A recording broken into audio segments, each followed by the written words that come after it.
সবগুলোই হয়। দুর্গা পূজা, কালী পূজা, বিষ্ণু পূজা, চণ্ডী পূজা,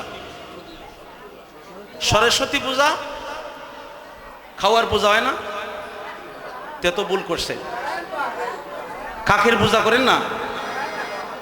নারায়ণ। আচ্ছা, আগার পর বলছি না, সিরিয়াল তো একটা থাকবেই।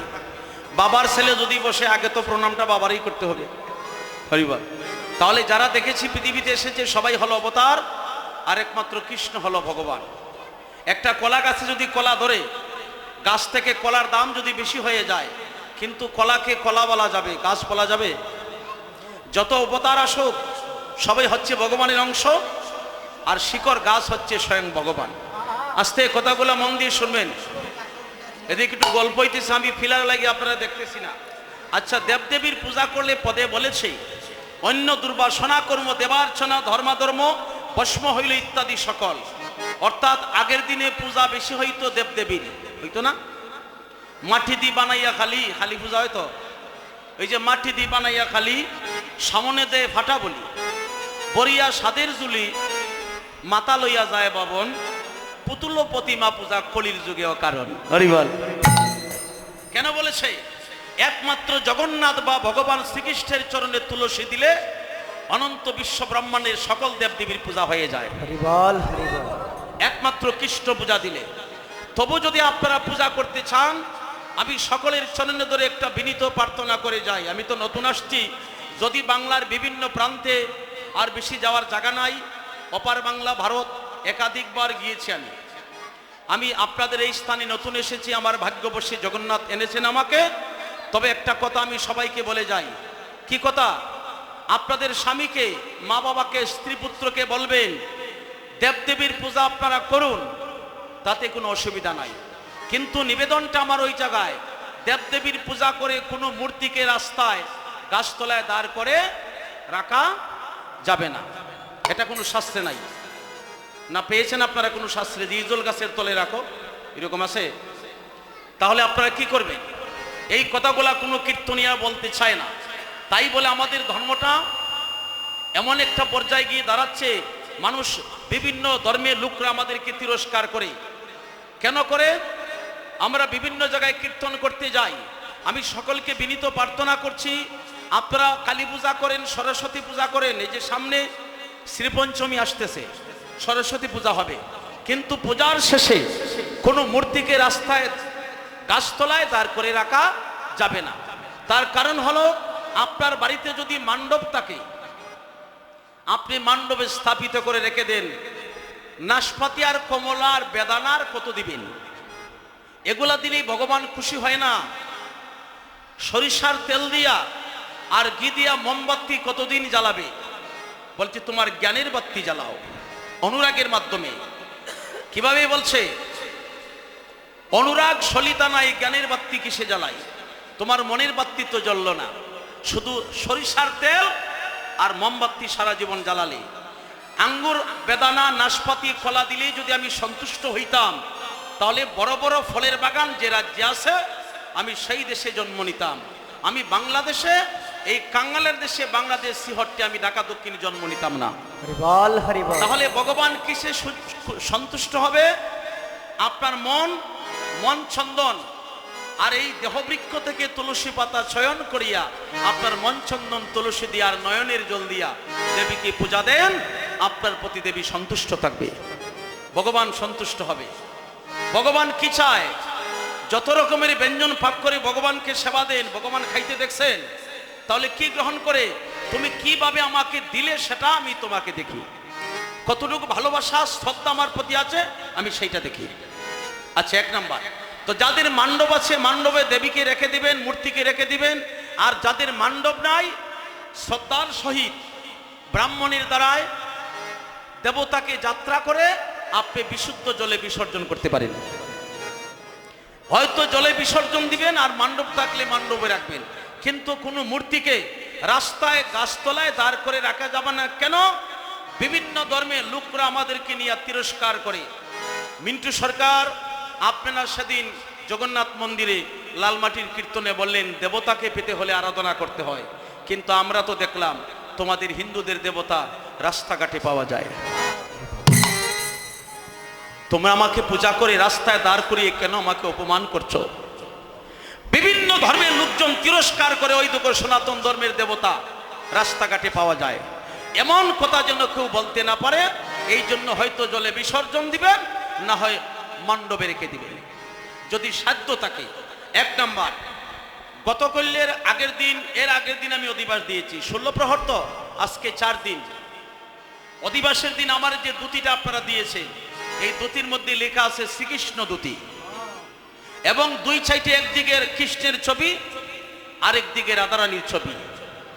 আপনাদের কাছে আমার বিনীত প্রার্থনা, আপনারা নয়, বহু জায়গায় আমারে খুশি করার জন্য বা সনাতন ধর্মের মানুষকে খুশি করার জন্য কোম্পানিরা এখন স্বয়ং ভগবানের ছবি এটার প্যাকেটে দেয়া দেয়, কিন্তু দুটি পরে আগরবাতির প্যাকেটে স্বয়ং রাধারানীর ছবি থাকে, যে রাধারানীর চরণে ভগবান শ্রীকৃষ্ণ দাসখত দিয়ে প্রণাম করে বলেছিল, হে রাধারানী, আজ থেকে তুমি আমার প্রেমের গুরু, আর তোমা হতে হবে বিশ্বের প্রেম শুরু। যে রাধারানীকে ভগবানও প্রণাম করে, সেই রাধারানীর ছবি দেওয়া হয় আগরবাতির প্যাকেটে, সেই কৃষ্ণের ছবি দেওয়া হয় দুতির প্যাকেটে।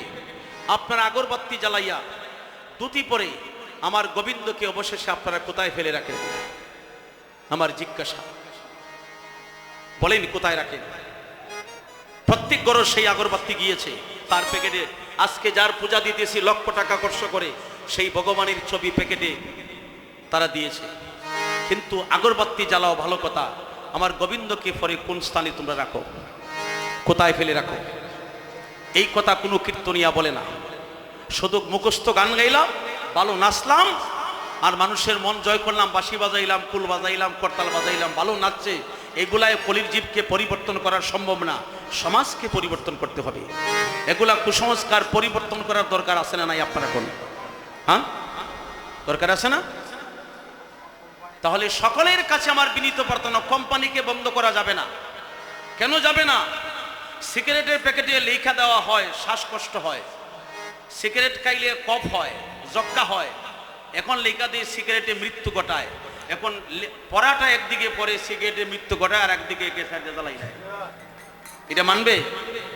স্বয়ং লেখা দিছে যে এই সিগারেট খাইলে মৃত্যু হবে, তবু খায়।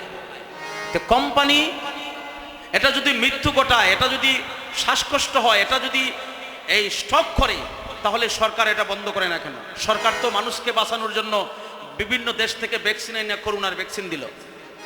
তে এটা করোনার ভ্যাকসিন দিল, মানুষকে বাঁচানোর জন্য দিল, কিন্তু সিগারেটে যে মৃত্যু ঘটায়, এই যে দেশের মানুষ মারা যাবে সিগারেট খাইলে, ওইটা বন্ধ করে না কেন? এটা করবে না, কারণ তার পিছনে স্বার্থ আছে, তার পিছনে প্রচুর স্বার্থ আছে। আমি ধর্মকথা বলতে কোনো স্টেজে আমি ভয় পাই না, কারণ অধর্মের বিরুদ্ধে ধর্মযুদ্ধ ভগবান শ্রীকৃষ্ণ নিজেও করেছে। কিন্তু এগুলো আপনারা বিচার করে দেখেন। আমি সবার কাছে বিনীত প্রার্থনা করলাম, আগরবাতির প্যাকেটে যদি রাধারানীর ছবি থাকে, ধুতির প্যাকেটে যদি কৃষ্ণের ছবি থাকে, সকলের কাছে বিনীত প্রার্থনা, ধুতি পরে আগরবাতি জ্বালাইয়া আমার গোবিন্দকে ঠাকুর করে রাখবেন, আর না হয় তোমরা বিশুদ্ধ জলে বিসর্জন দিবেন। কোনো রাস্তাঘাটও ফেলে দিয়া মানুষের চরণের পদতলিত করবেন না কৃষ্ণকে। আমি সকলকে বিনীত প্রার্থনা করছি, কারণ এই বিষয়গুলো আমার নিজের চোখে দেখেছি। এক নাম্বার, আসতে আমি সকালে দাঁড়িয়েছি, মনে ভাবছি যে শেষ করে নিব, কিন্তু আপনাদের নীরবতার মাধ্যমে শেষও করতে পারছি না। আমার বলেছিল 2টায় শেষ করে নিব, কিন্তু 2টার উপরে বাজে, কিন্তু ভক্তকে ফেলে তো ভগবানই যেতে পারে না। আচ্ছা, আমার যত কষ্টই হোক আপনারা নীরবয়ে শোনেন। এক নাম্বার, সকালে ঘুম থেকে উঠতে হয় মহিলারা, সূর্য ওঠার 1 ঘন্টা 37 মিনিট আগে বিছনা তাক করতে হয়।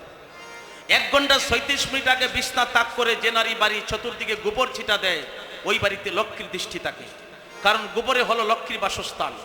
গোপাল যখন গুষ্ঠে যায়, তখন মা নন্দরানী তার কপালে গোবরের টিকা দিয়েছিল। আমার ছেলে গুষ্ঠে গেলে যতক্ষণ গোবরের টিকা থাকবে, ততক্ষণ আমার ছেলের প্রতি স্বয়ং লক্ষ্মীর দৃষ্টি থাকবে। আপনারা কষ্ট পাইবেন না এদিকে যে বেশি বলতেছি? আচ্ছা, বলার দরকার আছে তো। 1 নাম্বার, এখন আমার নিজের চোখে দেখেছি, ডবল এমএ দিয়ে বিসিএস ক্যাডার হয়েছে, লেখাপড়া শিখে, কিন্তু গোবরে গন্ধ সহ্য করতে পারে না। কারণ হলো গোবরে লক্ষ্মীর বাসস্থান। যে নারী সকালে ঘুম থেকে উঠে বাড়ি চতুর্দিকে গোবর ছিটা দিবে, ওই বাড়িতে সারাদিন লক্ষ্মীর দৃষ্টি থাকবে। কোনো মানুষ যদি মরে যায়, ওই বাড়িতে কি দেয়? আগে গোবর ছেটা। কোনো মানুষ যদি জন্ম হয়, ব্রাহ্মণ যদি ব্রত করতে আসে, আগে এসে কি বলবে? গোসনা নিয়ে আসো, তাছাড়া পবিত্র হবে না। তার কারণ গোবরে লক্ষ্মীর বাসস্থান, 1 নাম্বার। এখন যদি গোবরের গন্ধ সহ্য করতে না পারেন, তাহলে আপনি লক্ষ্মীভ্রষ্ট হবেন। যত টাকার মালিক হন, লক্ষ্মী যদি বিমুখ হয়ে যায়, আপনাকে ডাক্তার করে দিবে মানা। সকালে একটা রুটি খাইও, দুপুরে 1 চামচে বেশি 2 চামচ ভাত খাবে না, সন্ধ্যার পরে 2টা রুটি খাইও। কিন্তু ব্যাংক ভরা টাকা মুখের গ্রাস খেয়ে নিয়েছে। কে নিল? আমি তোমাকে দিয়েছিলাম, আর আমাকে যখন তুই ভুলে গেলে, আমার সমস্ত তোর মুখের গ্রাস পর্যন্ত আমি কেড়ে নিলাম। হরিবল। 1 নাম্বার আসতে। 2 নাম্বারে আমি মায়েদের দিকে লক্ষ্য করে বলতে চাই, স্বামী ঘরে থাকা সত্ত্বে চুলের আগা কাটা নিষেধ, এটা আপনারা জানেননি? গ্রামের মানুষ একটু কম করে, শহরে একটু বেশি হয়। স্বামী ঘরে থাকা সত্ত্বে বুড়ি প্লাগ করা নিষেধ, এগুলো আপনারা জানেননি? আমি বলে যাই, আর আমার আনবেন কিনা জানি না, আমি সত্যটা বলে যাব। স্বামী ঘরে থাকা সত্ত্বে চুলের আগা কাটা নিষেধ, স্বামী ঘরে থাকা সত্ত্বে বুড়ি প্লাগ করা নিষেধ, স্বামী ঘরে থাকা সত্ত্বে কপালে টিপ দেওয়া নিষেধ। আপনারা যারা দিয়েছেন জানেন না, আজকে আমি জানিয়ে দিচ্ছি। পরবর্তীতে যদি দিয়ে আসেন, তাহলে মনে করলাম রাধারানীর কথাটা মানলেন না। ভগবান শ্রীকৃষ্ণের সহধর্মিণী রুক্মিণী ছিল এবং তার প্রেমের গুরু রাধারানী ছিল।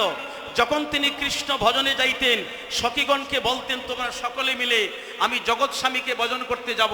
স্বামী তো 2 জন, একজন হলো নারীদের উপপতি স্বামী, আরেকজন হলো জগৎ স্বামী। পুরুষদের 2 জন করে স্ত্রী, একজন হলো সুমতি, আরেকজন হলো কুমতি। সুমতির 4টি সন্তান, এর মধ্যে 3টি ছেলে 1টি মেয়ে। কুমতির 6টি সন্তান। সুমতির 4টি সন্তানের নাম হলো জ্ঞান, বিবেক, বৈরাগ্য, আর একটি কন্যা হলো ভক্তি। এই 4টি সন্তান হলো সুমতির পুরুষদের। আর কুমতির 6টি সন্তান, কাম, ক্রোধ, লোভ, মোহ, মদ, মাৎসর্য। এই 6টি সন্তান হলো কুমতির। আর মেয়েদের 2 জন স্বামী, একজন হলো উপপতি স্বামী, যার কাছে তোমার মা বাবা দান করে দিবে, আরেকজন হলো তোমার জগৎ স্বামী। রাধারানী বলেছে, আমার উপপতি স্বামীকে ছেড়ে যখন আমি জগৎ স্বামীকে ভজন করতে যাব, আমার কপালে তোরা লম্বা করে সিঁদুর দে। কেন? আমি যত লম্বা করে সীতায় সিঁদুর পরব, তত আমার স্বামীর আয়ু বৃদ্ধি হবে। আসতে। বিষ্ণুপ্রিয়াকে যখন ছেড়ে চলে গিয়েছিল নিমাই, বিষ্ণুপ্রিয়া বলেছিল, আমার বয়স মাত্র 14 বছর, জীবের মঙ্গলের জন্য আমার স্বামী চলে গিয়েছে, আমি দুঃখ করব না। কিন্তু দুঃখ আমার একটাই, মায়ের কাছে গিয়া বলছে, মা দেখো